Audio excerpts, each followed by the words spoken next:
3738 Montreal. এই বাড়িটা আপনাদেরকে কেন দেখাচ্ছে, এটা হচ্ছে জাস্টিন ট্রুডোর এই দাদার বাড়ি না বাবার বাড়ি।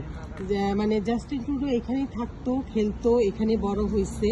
মন্ট্রিয়ালের এই জায়গাটায়, এই বাড়িটাতেই দেখেন কত ছোট, অথচ ট্রুডো একটা মানে কানাডার মানে সে প্রধানমন্ত্রী, প্রেসিডেন্ট ছিল, প্রাইম মিনিস্টার ছিল, অথচ দেখেন কত সিম্পল তাদের লাইফ, কত সিম্পল। দেখেন গেটের মধ্যে কোনো নাই, আর আমার কোনো পাহারাদার নাই, কিছু নাই, অথচ তার দলের লোকই কিন্তু এখন ক্ষমতায়, অথচ কোনো পাহারা নাই, পাহারাদার নাই, কিছু নাই।